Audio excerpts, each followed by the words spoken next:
नमस्कार, मैं पूरन प्रजापति और आप देख रहे हैं उदयपुर न्यूज। अभी हमारे साथ खास बातचीत करने के लिए ग्रामीण विधायक फूल सिंह जी मीणा है। मीणा साहब, सबसे पहले चैनल पर स्वागत है।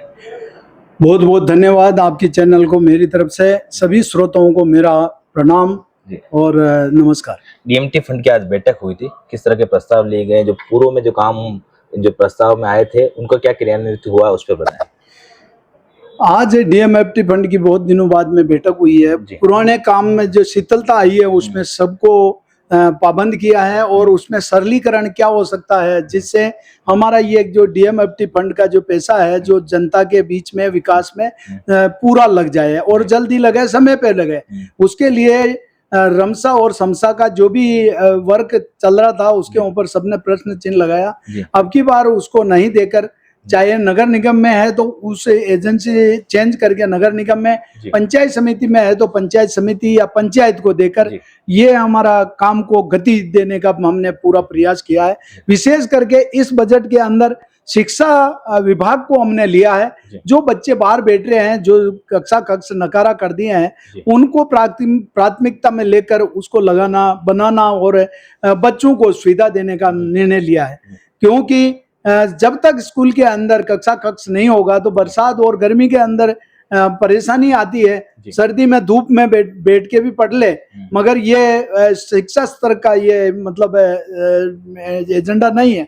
इसलिए हमने जितना भी बजट है जो शिक्षा विभाग में हमारा कक्षा कक्ष टूटे हुए हैं उनको प्राथमिकता दी है। दूसरा, पानी के अंदर दी है। जो मेरे यहाँ पर मेरी विधानसभा के अंदर जो ये सेक्टर 11 है, 12 है, 13 है और ये तितड़ी तक का जो बेल्ट है उसमें पानी की आए दिन परेशानी आ रही है। क्यों आ रही है कि जैसमंद से जो लाइन आ रही है वो बिल्कुल अतु हो चुकी है, डैमेज हो चुकी है, वो आए दिन फूट रही है और नई लाइन डालने दे नहीं रहे।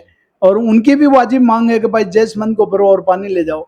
तो उस चक्कर में हमारा जो ये हिरण मंगरी का बेल्ट है, सेक्टर 11, 12, 13, 14 और ये तितड़ी तक का सविना का ये एरिया पानी से परेशान हो रहे हैं। तो उसके लिए हमने वो डैमेज पाइपलाइन है उसको चेंज करने का हमने निर्णय लिया है कि भाई अब इसका पुरानी लाइन को तो ठीक करें।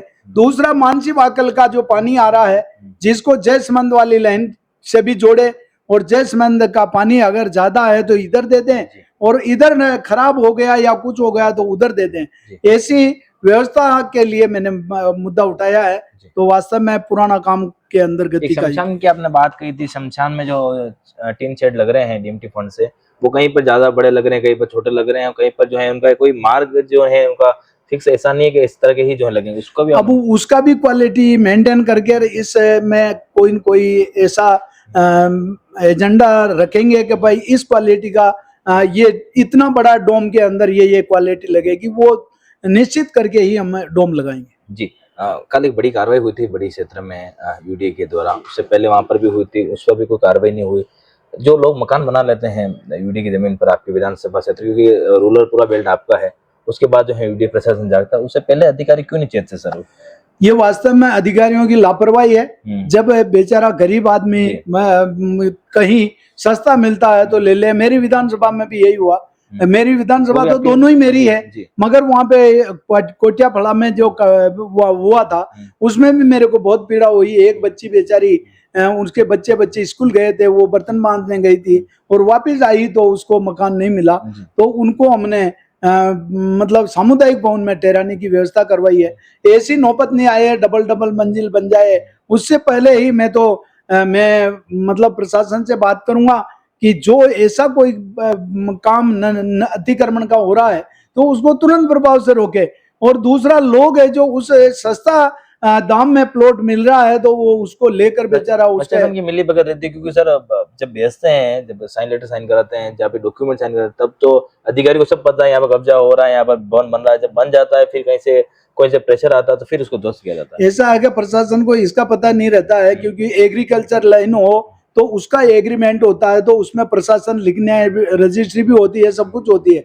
मगर बिला नाम जमीन है और यूआईटी की जमीन है तो उसके अंदर तो यूआईटी देती है तो फिर तोड़ नहीं सकती, मगर यूआईटी को कोई पूछते ही नहीं है। एग्रीमेंट में 100 रुपए और 500 रुपए का स्टाम्प में लेते हैं तो प्रशासन को इसके बारे में जानकारी नहीं होती है। मगर प्रशासन जो वहां पे अतिक्रमण कर रहे हैं तो उसमें इनका जो जिस बेल्ट का अधिकारी है उसको निगरानी रखनी चाहिए और उसको तुरंत प्रभाव से ऐसा कोई अतिक्रमण हो रहा तो उसकी सूचना देके तुरंत प्रशासन उसको रोके या तोड़े, जो भी करे उसको। ऐसा अगर लगाम लगाएंगे तो ये बिला नाम जमीन है या यूडीए की जमीन में कोई अतिक्रमण नहीं रहेगा और गरीब बचेगा नहीं।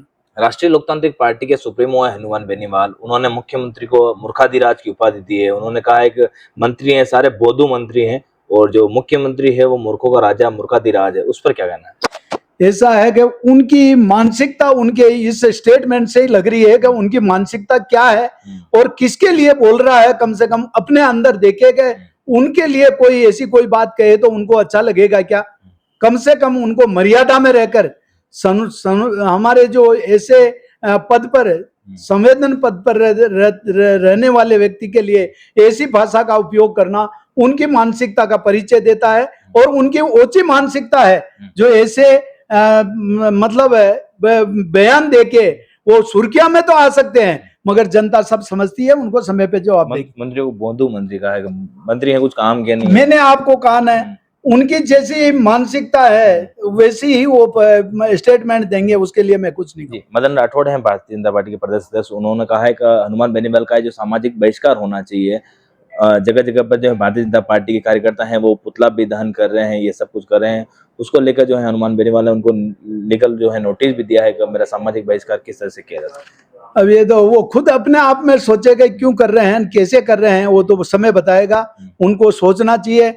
वो सांसद भी रह गए, वो विधायक भी रह गए और ऐसी ऊंची भाषा का उपयोग उनको नहीं करना चाहिए। जी, बेराना धाम है जिसको लेकर वहां पर संघर्ष हुआ था, दुदू क्षेत्र में आता है। उप मुख्यमंत्री प्रेमचंद देरवा का जो क्षेत्र है वहां पर 40 दिन से जो संत जो है वहां तपस्या कर रहे हैं, कह रहे हैं कि हमारी जो रिको वो जमीन जो है वो रिको अपने अधीन ले रहा है, तो उसको लेकर विरोध करते हैं। उस रैली में उन्होंने संबोधित करते हुए कहा था।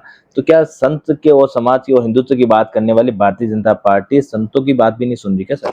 नहीं, ऐसी बात तो नहीं है। उनकी क्या है, देखो मेरी विधानसभा है नहीं है, उसके बारे में मैं पूरी जानकारी लेके ही बता सकता हूँ। देखिए, ये थे हमारे साथ ग्रामीण विधायक फूल सिंह जी मीणा, जिन्होंने साफ तौर पे कहा कि हनुमान जी बेनीवाल की जो किस तरह की मानसिक स्थिति है, क्या कुछ जो है बयानबाजी वो अनर्गल करते रहते हैं, वो उनका करते रहेंगे। धन्यवाद।